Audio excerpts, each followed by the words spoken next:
Ya, Assalamualaikum warahmatullahi wabarakatuh. Selamat siang Mas Mbak semuanya. Mohon maaf karena saya agak kurang enak badan. Hari ini saya nggak berangkat ke kampus, jadi saya buatkan video dulu untuk menggantikan pertemuan kita pada siang hari ini. Nanti silakan disimak penjelasannya sedikit. Minggu depan kita bahas untuk masuk ke materi berikutnya. Jadi ini apa ya, panduan materi untuk pertemuan ke-10. Oke, di pertemuan ke-10 ini kita akan membahas tentang perbedaannya antara individu dan kelompok, lalu juga ada bedanya komunikasi dan negosiasi. Kedua hal ini, bagaimana kemudian kita memandang ada sekelompok individu, ada kelompok, ada tim, kemudian cara kita berkomunikasi, ini penting untuk kita bisa mempelajari tentang manajemen. Gitu. Karena di dalam sebuah kelompok atau organisasi, tentunya kita harus memanajemen yang namanya individu, karena ada banyak orang di situ, jadi harus kita kendalikan supaya kelompok yang kita miliki atau organisasi itu bisa mencapai tujuan yang kita inginkan. Oke, saya share screen.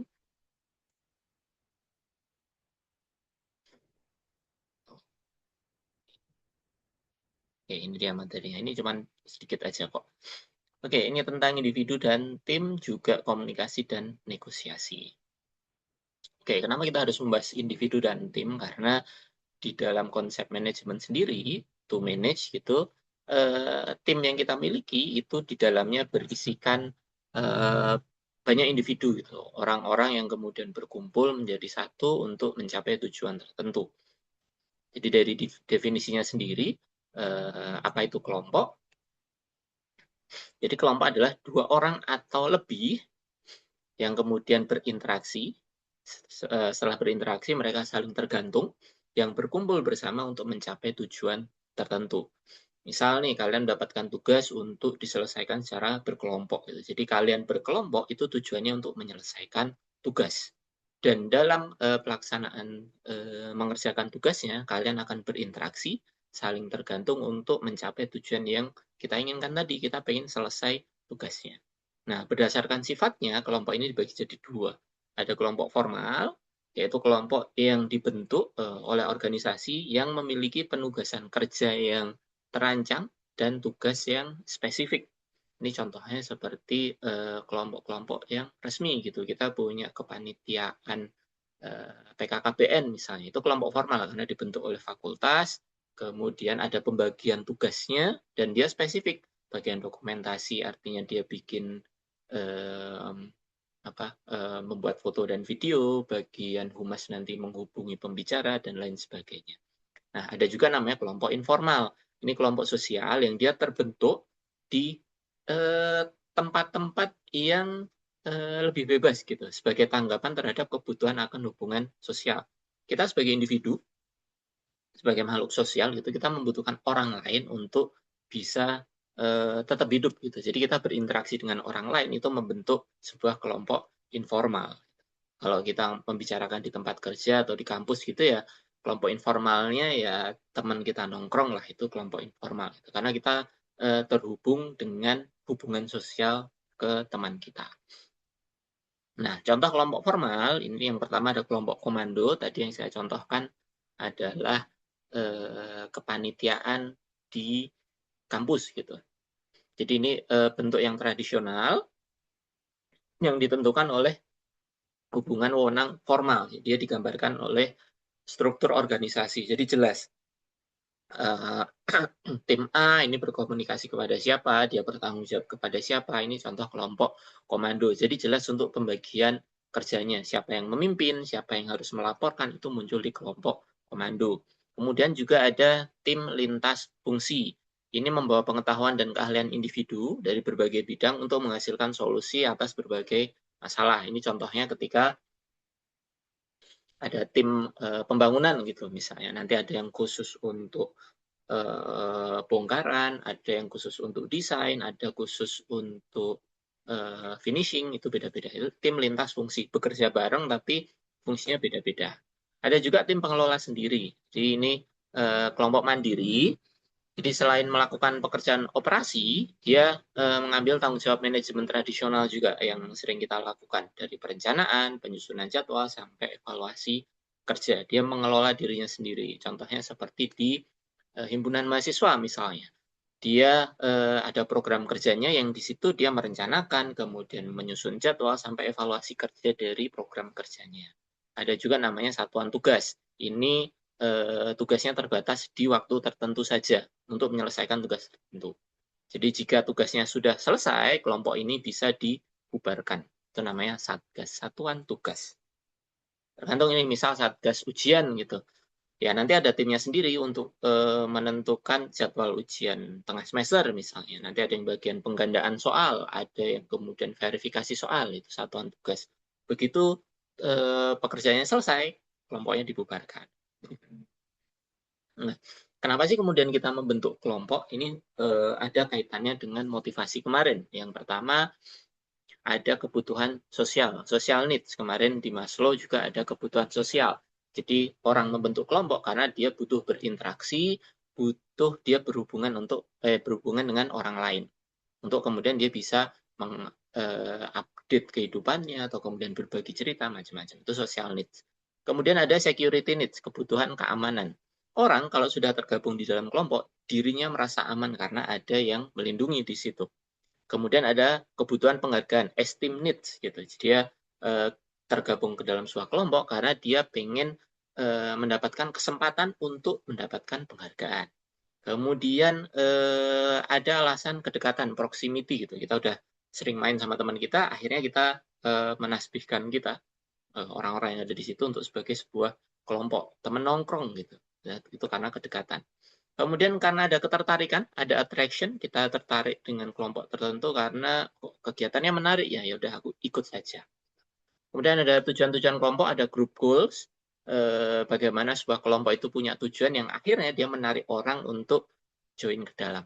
Juga ada manfaat secara ekonomis, economic benefit, karena ya nggak bisa dipungkiri juga ketika kita berkelompok, kadang kita bisa mendapatkan keuntungan ekonomis. Contohnya nih, saya dan teman-teman dosen saya, jam makan siang gitu, seringnya kita order GrabFood gitu. Ketika yang order lebih dari 6, kita dapat diskon sampai 50% gitu. Itu sebuah manfaat yang kemudian kenapa sih kita pengen join ke sebuah kelompok.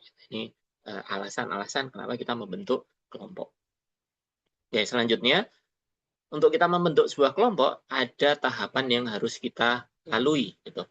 Ada urutannya, ini gampang dipahami. Yang pertama, itu ada namanya tahap forming, pembentukan. Ini di awal-awal inisiasi pembentukan, orang-orang ini mulai dikumpulkan untuk jadi satu kelompok. Jadi orang dimasukkan ke dalam kelompok, terus disamakan tujuannya, mencari tujuannya untuk apa, kemudian juga menentukan pemimpinnya siapa dalam sebuah kelompok. Setelah dapat orang-orangnya, kemudian kita mulai fase storming atau pergolakan. Nah, ini mulai muncul konflik di dalam sebuah kelompok. Mungkin bisa berbeda pendapat, saling memberikan opininya, itu satu hal yang wajar untuk kita membentuk sebuah kelompok gitu. Misal kita pengen nongkrong gitu ke kafe, kita udah ngumpul teman-teman kita, terus kita kasih referensi macam-macam. Oh, kita ke kosan aja, atau kita ke Tomoro gitu, atau ke 28 misalnya. Itu fase pergolakan, orang akan kemudian saling memberikan opininya. Di situ ada konflik gitu. Ya, konflik nggak selalu negatif ya di sini. Ini maksudnya adalah bagaimana kemudian saling bertukar pendapat. Kemudian muncul normingnya. Ini mulai kemudian muncul hubungan yang erat dan padu. Orang-orang mulai kompak nih di dalam kelompoknya, itu fase norming, membentuk aturan gitu. Oke, kita sudah milih main ke Tomorrow misalnya, tadi milih milih kafenya gitu. Nah, orang-orang sudah setuju gitu. Oke, yuk kita berangkat. Nah, itu fase norming. Setelahnya masuk ke fase performing. Ini adalah bagaimana kelompoknya itu sudah berfungsi secara penuh. Oke, sudah menentukan tujuannya, berangkat bareng-bareng, kita menyelesaikan tugasnya. Itu performing, melakukan tujuan yang sudah ditentukan tadi. Nah, fase yang terakhir, ini nggak harus ada, tapi untuk kelompok yang temporer, yang nggak tetap, ini masuk ke fase adjourning atau pembubaran. Jadi, setelah menyelesaikan tugasnya, kelompok ini anggotanya fokus untuk menutup kegiatan daripada kinerja tugasnya. Yang penting selesai, udah bubar. Ini fase pengembangan tahap pengembangan kelompok. Ada pre-stage 1, orang-orang masih buyar gitu, kemudian membentuk fase forming 1, dia mulai ngumpul di dalam satu lingkaran, kemudian forming yang selanjutnya dia mulai teratur di situ, muncul masuk ke fase norming, dia mulai memunculkan aturan-aturan yang disepakati oleh kelompoknya. Performing melakukan pekerjaannya, baru nanti di fase terakhir adjourning, orang-orang ini kemudian berpisah.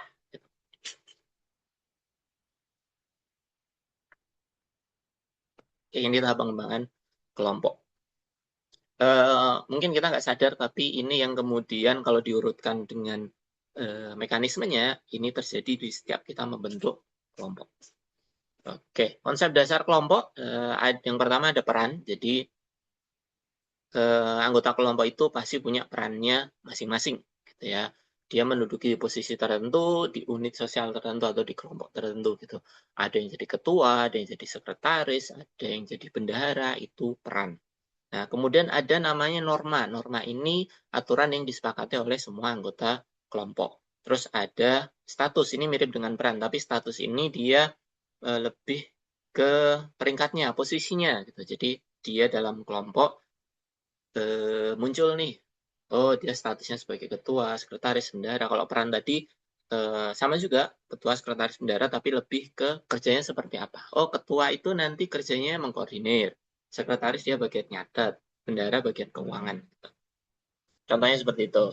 Kemudian ada ukuran kelompok, ini berdampak pada perilaku keseluruhan kelompok, tapi dampaknya itu tergantung pada hasil mana yang menjadi fokus. Kita butuh kelompok yang banyak, yang gede atau yang kecil aja. Gitu. Di panitia PKKBN misalnya, kita butuh, apakah kita butuh banyak orang untuk perkap atau lebih banyak orang butuh untuk dokumentasi. Ini ditentukan berdasarkan dari tujuan yang ingin kita capai. Kalau kita butuh angkat-angkat barang agak banyak, ya berarti kita masukkan ke perkap misalnya. Tapi kemudian kita hanya butuh jadi dokumentasi, ya nggak perlu banyak-banyak. Satu spot kasih satu, ada beberapa titik di situ. Kemudian ada kerekatan kelompok, ini tingkat ketertarikan anggota kelompok dengan anggota yang lain, dan kemudian dia saling memiliki rasa saling memilikinya muncul di situ di kerekatan kelompok. Kemudian ada juga konflik. Ini adalah sebuah perbedaan yang kemudian menghasilkan gangguan atau perlawanan. Ini konflik. Jadi di dalam sebuah kelompok ketika ada pendapat yang berbeda, cenderungnya nanti muncul konflik karena ada perbedaan pendapat tadi. Oke, bedanya kelompok dengan tim. Kelompok ini dia pengen mencapai tujuan bersama, 2 individu atau lebih, gitu ya. Tapi kalau tim, ini bentuk kelompok yang sudah matang, dengan ketergantungan antar anggota ini sudah semakin kuat, dan motivasinya tinggi untuk mencapai tujuan bersama. Ini bedanya kelompok dengan tim. Tim ini lebih jelas untuk pembagian tugasnya, dan mencapai tujuan yang seperti apa. Oke.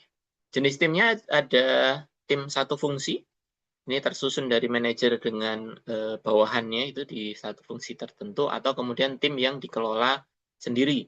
Ini yang dia bekerja tanpa manajer, dia bertanggung jawab atas bagian kerjanya secara lengkap. Tinggal mana nih tim yang sedang kita jalani gitu. Apakah ada leadernya, atau kemudian kita bekerja tanpa manajer tapi kita bertanggung jawab atas apa yang kita lakukan. Ada tim virtual, ini menggunakan teknologi komunikasi saat ini ya, karena mungkin anggotanya secara fisik tersebar gitu, karena teknologi yang sudah semakin canggih, akhirnya kita bisa bertemu secara virtual. Kemudian ada tim lintas fungsi, ini tim kerja yang terdiri dari pengelompokan individu yang ahli di bidang yang macam-macam dan bekerja bersama pada berbagai tugas. Ini mirip seperti kelompok yang di depan tadi. Oke, ini tentang kelompok dan tim, individu dan kelompok tadi. Dan kita masuk ke bagian komunikasi dan negosiasi. Ini untuk panduan materi aja, lebih jelasnya besok saya jelaskan di minggu depan. Oke, komunikasi ini adalah pemindahan informasi, kemudian pemindahan makna, dan pemahaman untuk efektivitas manajerial atau kepemimpinan. Jadi komunikasi konsepnya adalah bagaimana kita menyampaikan informasi dari sumber ke penerima. Ini udah kalian pelajari juga di KPP.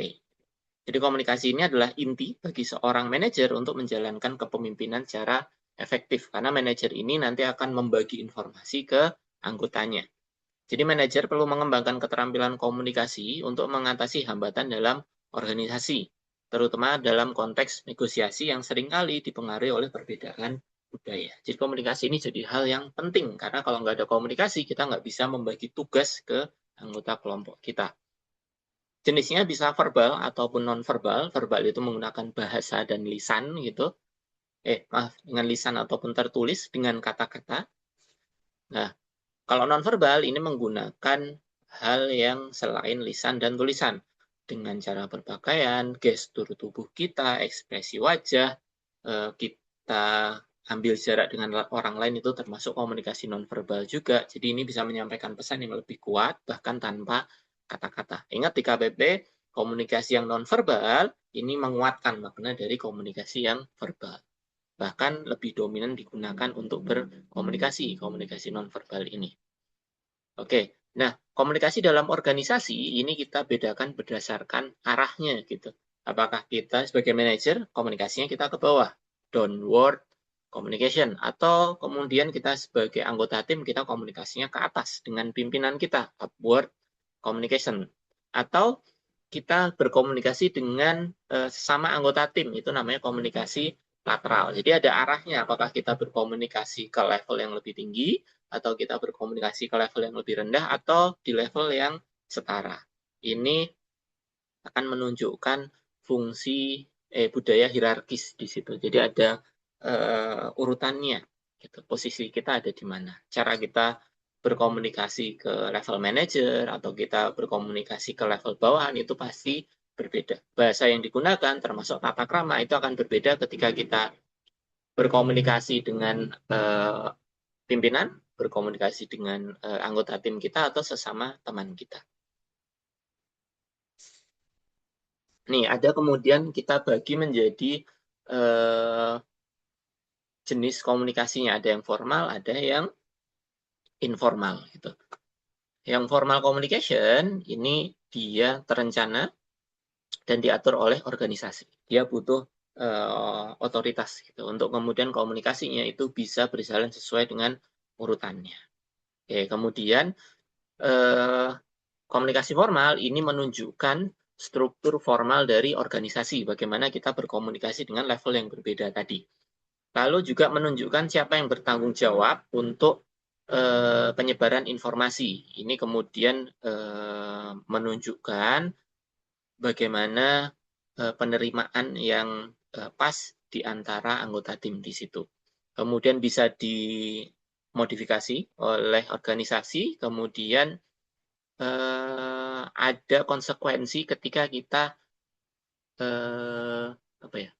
ada konsekuensi ketika kita menghiraukan pesan yang disampaikan. Bisa ketinggalan pekerjaan, bisa kita dapat sanksi. Tapi kalau informal communication, dia muncul dari aktivitas interpersonal antara anggota kelompok. Dia tidak diatur oleh organisasi, dia bisa berjalan secara pendek, short lived, atau long lasting, dia secara berkelanjutan.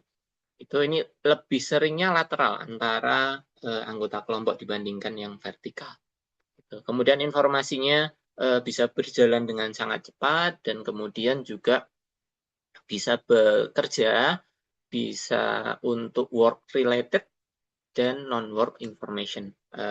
Bisa digunakan untuk berkomunikasi tentang pekerjaan atau di luar pekerjaan. Ini yang informal. Jadi informal ini lebih slow, lebih bebas dibandingkan dengan yang formal. Karena formal ini kaitannya dengan budaya organisasi di situ. Nah, hambatannya ada banyak nih.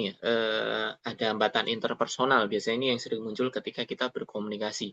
Ada emosi, ada perbedaan perspektif, kemudian ada status, ada hambatan budaya, ada perbedaan bahasa. Jadi hambatan komunikasi di dalam organisasi bisa timbul dari perbedaan fungsi dan tingkatan di hierarki tadi. Jadi penting untuk anggota organisasi bisa menyadari perbedaan perspektif ini dan harus mencari cara untuk menjembatani antara orang-orang yang berkomunikasi di situ. Karena ada perbedaannya pasti.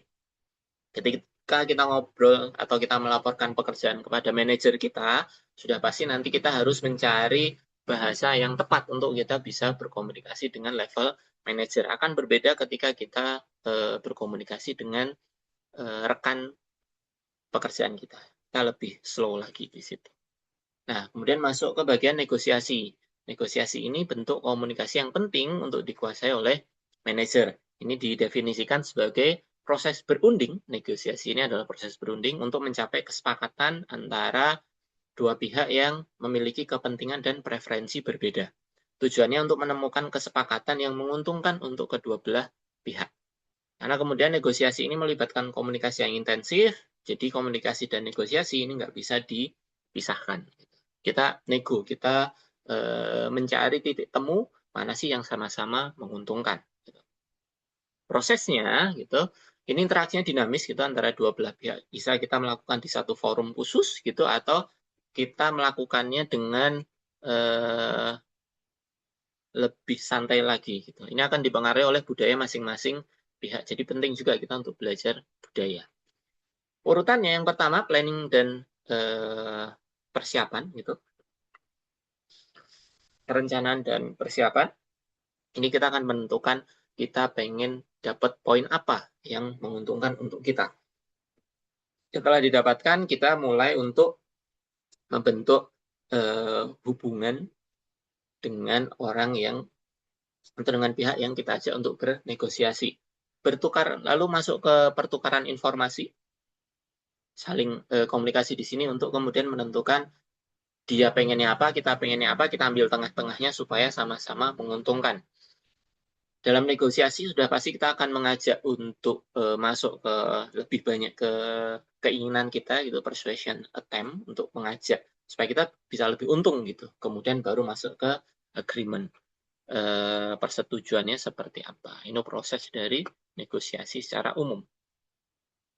Oke, begitu materi yang bisa saya sampaikan. Terima kasih atas perhatiannya. Mohon maaf sekali lagi karena saya tidak berangkat ke kampus hari ini.